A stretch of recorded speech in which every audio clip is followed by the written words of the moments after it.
Bollywood silver screen to raider. कहानी की शुरुआत होती है रिजर क्रॉक की आवाज से। वो बताता है कि जापान की पहले जो रानी थी उसका नाम हामिको था। उसके पास जादू शक्तियां थी जिसे वो किसी भी चीज को छू के बर्बाद कर सकती थी, किसी को भी वो मार सकती थी। लेकिन उसके जर्नल ने उसको धोखा दिया। वो उसको एक आइलैंड पे ले गए और वहाँ उसको चट्टानों के नीचे दफना दिया गया। कहा जाता है कि वो आज भी जिंदा है, इंतजार में है कि आए उसको आज़ाद करवाए। मेरे पास वो नक्शा है कि मैं हामिको को ढूंढ सकता हूँ और मैं वो पहला इंसान बनना चाहता हूँ जो उसको ढूंढ ले। जिससे उसकी एक बेटी है, उसको भी बहुत वो प्यार करता है, उसको भी इसके लिए लेकिन पीछे छोड़ना पड़ा। और धीरे धीरे वक्त बीतता जाता है। लारा बड़ी हो जाती है, वो बॉक्सिंग करती है। जहाँ पे उसका ट्रेनर उसे कहता है कि तुम्हारी कई महीने की फीस बाकी है, अगर तुमने फीस नहीं दी तो यहाँ पे तुम्हें आने नहीं दिया जाएगा। लारा को दिखाया जाता है जो साइकिल पे कुरियर का काम करती है और एक दिन अपने साथ काम करने वाले लोगों के साथ वो पैसों के लिए रेस करती है। लारा सबसे आगे होती है, लेकिन आज भी वो लोगों के चेहरे में अपने पिता को ढूंढती है जो बचपन में हामिको की खोज करने को चले गए थे। लारा का ध्यान भटक जाता है और उसकी साइकिल एक पुलिस की गाड़ी से टकरा जाती है। लारा को अरेस्ट कर लिया जाता है। वहाँ पे उसकी बेल करने के लिए उसकी पिता की बिजनेस पार्टनर आती है और वो लारा को समझाती है कि तुम जायदाद की मालिक हो, तुम्हें अपने पिता की जायदाद प्रॉपर्टी को एक्सेप्ट करना होगा। लेकिन लारा ये जायदाद को एक्सेप्ट करने के लिए तैयार नहीं है क्योंकि उसके पिता इस दुनिया में नहीं है। आज से जब वो 14 साल पहले जब 7 साल की थी, उसके पिता हामिको की खोज करने के लिए चले गए थे, जो आज तक लौट के नहीं आए। सरकार ने उनको डेड घोषित कर दिया, लेकिन लारा को आज भी विश्वास है कि उसके पिता जिंदा है। कुछ दिन बाद फिर उसके पिता की बिजनेस पार्टनर लारा को बुलाती है और वो उसे कहती है कि तुमने अपने पिता की प्रॉपर्टी पे साइन नहीं किया तो तुम्हारे पिता की जितनी भी जायदाद है उसको सबको नीलाम कर दिया जाएगा। लारा अपने पिता की जायदाद के पेपर पे साइन करने के लिए मान जाती है। तभी वहाँ बैठा हुआ एक आदमी उसके पिता का एक पजल देता है। वो लारा को ये बताता है कि तुम्हारे पिता ने कहा था अगर मेरी मौत हो जाए तो ये पजल मेरी बेटी को दे दिया जाए। और जब लारा को ये पजल दिया जाता है तो वो चंद ही सेकंड में इसको सुलझा लेती है और वो एक बॉक्स होता है जो खुल जाता है। उसके अंदर एक चाबी होती है और एक मैसेज भी। और लारा वो मैसेज पढ़ के समझ जाती है कि पिता उसके किस बारे में बात कर रहे हैं और लारा वहाँ से बिना पेपर साइन किए चली जाती है। उसके बाद दिखाया जाता है वो अपने पिता के एक अंडरग्राउंड स्टोर में जाती है और जब वो वहाँ पे आके अपने पिता के नाम के पहले हिस्से के अल्फ़ाबेट को प्रेस करती है, वहाँ से एक चीज़ होल्ड बाहर निकलता है। लारा उसके बाद उस चाबी से खोलती है जो पजल के अंदर से मिली थी और साइड से एक दरवाज़ा खुलता है। ये तय खाने का दरवाज़ा होता है जहाँ पे उसके पिता की बहुत सारी चीज़ें होती हैं। यहाँ पे एक कैमरा भी होता है जिससे उसके पिता ने एक मैसेज को रिकॉर्ड किया होता है। उसके पिता कहते हैं अगर तुम इस वीडियो को देख रही हो इसका मतलब मैं मर चुका हूँ। मैं जानता था कि तुम पजल सुलझा लोगी। तुम्हारी मॉम के डेथ के बाद मैं पूरी तरीके से टूट गया था, इसीलिए मैंने दूसरी दुनिया के लिए खोज करना शुरू कर दी। तब मुझे हामिको के बारे में पता चला जो ज़िंदगी और मौत पे कंट्रोल कर सकती थी। मैंने उस पर रिसर्च की और जब मुझे अपनी रिसर्च पे यकीन हो गया मैं उसकी तलाश में निकल पड़ा। और अब तुम्हें मेरा एक काम करना होगा। मेरी यहाँ पे जितनी भी चीज़ों की रिसर्च है तुम्हें उसको यहाँ पे डिस्ट्रॉय करना होगा क्योंकि ये किसी गलत आदमी के हाथ में लग गई, इसके अंजाम बहुत बुरे हो सकते हैं। पर लारा अपने पिता की इस बात को नहीं मानती और वो रिसर्च पेपर से पता लगा लेती है वो किस तरह से वहाँ पे गए थे और अब वो भी अपने पिता की खोज करने के लिए वहाँ पर जाना चाहती है। लेकिन उसे इसके लिए पैसों की ज़रूरत है जो उसके पिता ने उसको बचपन में गिफ्ट किया था, लॉकेट वो और गिरवी रखवा देती है। और लारा अब जापान के हांगकांग शहर में पहुंच चुकी है। यहाँ से उसको उस आइलैंड पे जाना है जिस आइलैंड का नाम यामाताई है। लारा के पास एक पुरानी बोट की फोटो भी होती है जिससे उसके पिता गए थे। उसके पिता ने इस बोट वाले को $20,000 दिए थे। लारा भी उस बोट तक पहुंच जाती है पर लारा को पता चलता है कि इस बोट के अंदर वो आदमी नहीं है जिसे उसके पिता ने $20,000 दिए थे।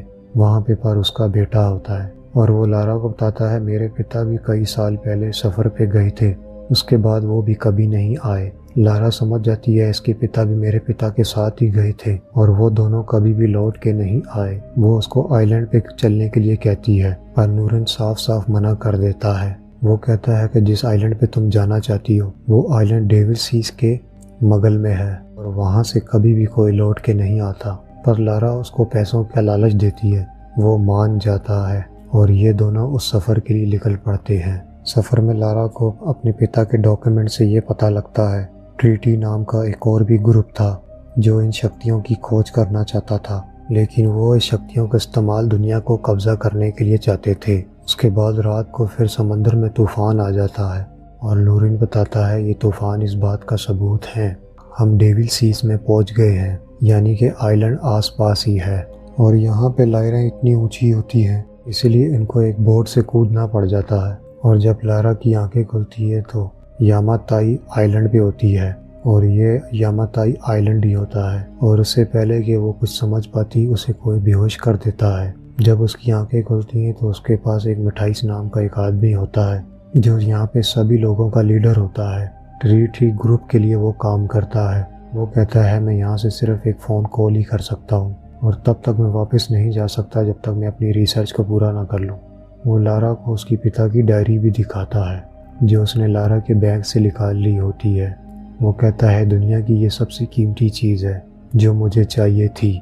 तुम्हारे पिता की जो रिसर्च थी वो बेमिसाल थी, इसीलिए मुझे उन्हें मारना पड़ा और अब उनकी डायरी मेरे पास है। इसके बाद लारा बाहर आ जाती है और यहाँ पे देखती है बहुत सारे कैदी हैं। यहाँ पे इनसे चट्टानें ब्लास्ट करवा रहे होते हैं क्योंकि वो किसी तरीके से भी हलीमों को ढूंढना चाहते हैं। यहाँ पे नूरल भी होता है जिसके साथ लारा आई थी, उसे भी यहाँ पे बंदी बना लिया गया है। वो लारा को बताता है यहाँ पे जितने लोग भी बंदी हैं या तो वो फिशल मैन है या इन्हें वो झूठ बोल के यहाँ पे लाया गया और अब सब के सब इनके गुलाम हैं। और अब ये सब के सब एक दूसरी जगह पे पहुँच जाते हैं जहाँ पे मिठाइस इन सब को लेके आया होता है। वो लारा के पिता की डायरी में देखता है उसमें एक चट्टान की फ़ोटो है। ठीक एक चट्टान उसके सामने भी होती है जिसे देख के मिठाइस खुश हो जाता है। वो समझ जाता है मलिको यहीं पे मिलेगी। तभी नूरन अपने सामने खड़े हुए गार्ड को हमला कर देता है। फिर लारा को वो भागने के लिए कहता है। लारा यहाँ से भाग जाती है। गार्ड उसका पीछा करते हैं, गोलियां भी चलाते हैं। जब वो गिरे हुए पेड़ पे चलती है तो वो एक नदी में गिर जाती है। नदी का बहाव बहुत तेज होता है और सामने एक बहुत बड़ा झरना भी होता है। वहाँ पे एक क्रैश प्लेन भी होता है जिसे लारा पकड़ के बच जाती है। वहीं नूरन को दिखाया जाता है जो भागने की कोशिश करता है पर मिठाइस उसके कंधे पे गोली चला देता है जिससे उसको दोबारा पकड़ लिया जाता है। वहीं लारा को दिखाया जाता है जो क्रैश प्लेन के ऊपर है। वो किसी तरीके से किनारे पे पहुंचना चाहती है पर यह प्लेन बहुत पुराना होता है। वो बीच में से टूट जाता है पर लारा किसी तरीके से प्लेन के अंदर पहुंच जाती है जहाँ पे उसको एक पुराना पैराशूट मिल जाता है। वो पैराशूट की मदद से इस जगह से निकल जाती है और वो एक किनारे पे पहुंच जाती है पर यहाँ से कहीं भी निकलने का रास्ता नहीं है। लारा जब रात को सो रही होती है उसे एहसास होता है उसकी तरफ कोई आ रहा है। मिठाइस का एक आदमी होता है जो उस पर हमला कर देता है। लारा ने बॉक्सिंग सीखी होती है इसीलिए उसको वो मार देती है। तभी वो देखती है कि मुझे कोई अनजान आदमी देख रहा है। वो इसका पीछा करती है।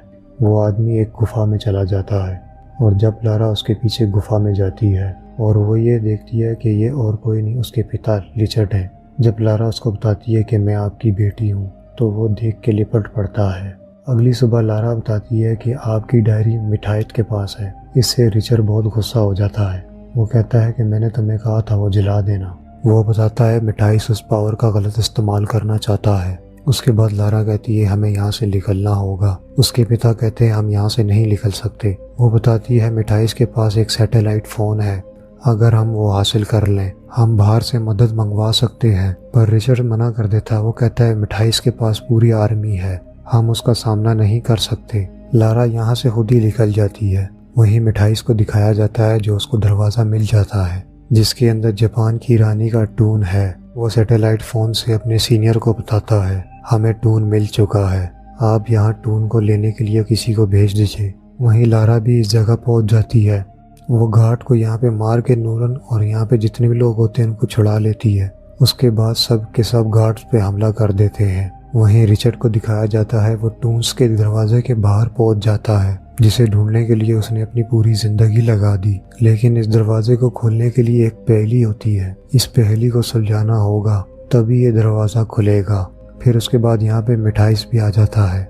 वो इसको गन पॉइंट्स पे ले लेता है। वो रिचर्ड से कहता है कि तुम्हें इस पहेली को सुलझाना होगा, पर रिचर्ड साफ साफ मना कर देता है। अपने पिता को बचाने के लिए यहाँ पे लारा आ जाती है। लारा उसके एक आदमी को मार देती है।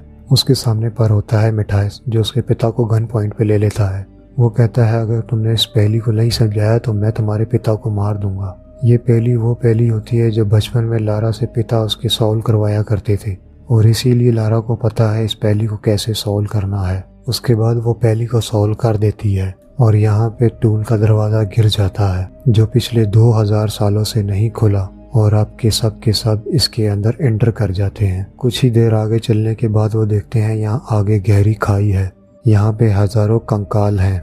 ये सब के सब उस सीढ़ी से रास्ते को पार करते हैं। ये देखते हैं दीवार के ऊपर कुछ लिखा होता है, जो वो ये पढ़ के समझ जाते हैं कि रानी की जो मौत है वो दिन को रात और रात को दिन बदल सकती है। अब जब ये आगे जाते हैं तो इनमें से एक का पैर ब्लॉक पे पड़ता है और दोनों तरफ से दरवाजे बंद हो जाते हैं, और जो नीचे का फ्लोर होता है वो धीरे धीरे गिरना शुरू हो जाता है, जिसके नीचे बहुत बड़ी खाई है। तभी एक लारा को यहाँ पे चाबी का निशान दिखता है और वो सबको कहती है तुम लोगों को यहाँ पे एक एक चाबी मिलेगी। वो देखते हैं यहाँ पे अलग अलग रंग की चाबियाँ होती हैं, और जब ये एक एक करके सब चाबियाँ लगाते हैं तो इनकी कोई भी चाबी नहीं लगती।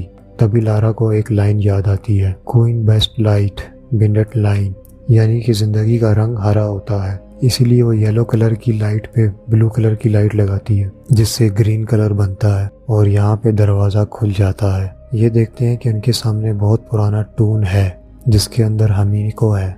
इनके सामने हमीको का ताबूत होता है। लारा देखती है कि हमीको की कुछ दीवार पे पेंटिंग्स बनी है। वो कहती है इन पेंटिंग के हिसाब से हमीको कोई मॉन्स्टर्स नहीं थी, उसे यहाँ पे लाया नहीं गया था, बल्कि वो यहाँ पे खुद आई थी। उसे दीवार पे लिखी हुई फिर एक बार लाइन याद आती है, that dashed queen 229 been to light, जिसे कहा जाता था हमीको जिसको भी हाथ लगाती थी वो मर जाता था। यहाँ पे वो समझ जाती है कि यहाँ पे वो कोई मॉन्स्टर नहीं थी, बल्कि वो बीमार थी, एक वायरस से इन्फेक्टेड थी। इसीलिए वो यहाँ पे आ गई थी ताकि दूसरे लोगों को इन्फेक्शन ना हो, और उसने अपने आप को खुद यहाँ पे दफन कर दिया। वो ये बात मिठाइस और उनके दोनों आदमियों को बताती है, लेकिन फिर भी वो इसके ताबूत को खोल देते हैं जिसके अंदर हमीको का कंकाल होता है।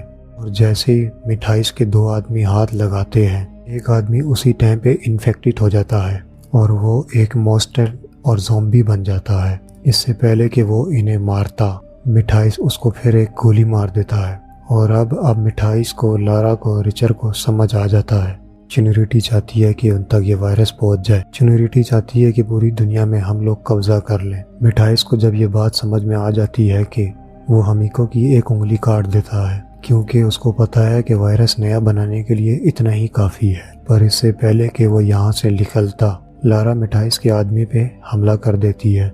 रिचर्ड भी गन उठा के एक मिठाइस को गोली मार देता है, जिससे मिठाइस जख्मी हो जाता है। लारा इस जगह से भाग जाती है और मिठाइस का गार्ड उसका पीछा करता है, पर लारा यहाँ पे बिछे हुए मौत के जाल से उसको मार देती है। उसके बाद मिठाइस यहाँ से उंगली लेके निकल जाता है। और अब जब लारा वापस आती है, रिचर्ड उसको कहता है कि मुझे अब ना छूना, मैं इन्फेक्टेड हूँ।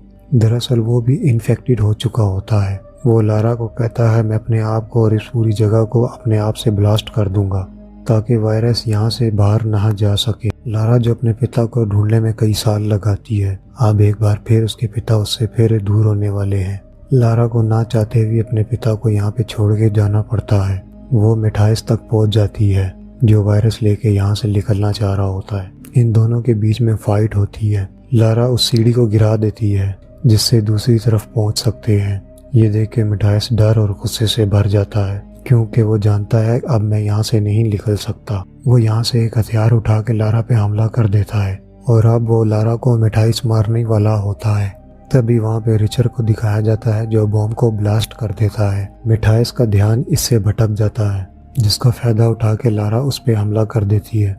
उसके बाद लारा हमीको की उंगली मिठाइस के जेब से निकाल के मिठाइस के मुंह में डाल देती है, जिसकी वजह से मिठाइस भी इन्फेक्टेड हो जाता है। उसके बाद लारा उसको लात मार के गिरा देती है जहाँ पे हजारों कंकाल होते हैं और ये वही कंकाल होते हैं जो हजारों साल पहले इन्फेक्टेड हुए थे। लारा कूद के किसी तरीके से दूसरी तरफ चली जाती है और वो बाहर की तरफ भागना शुरू कर देती है क्योंकि ब्लास्ट से ये पूरी जगह ढह रही है।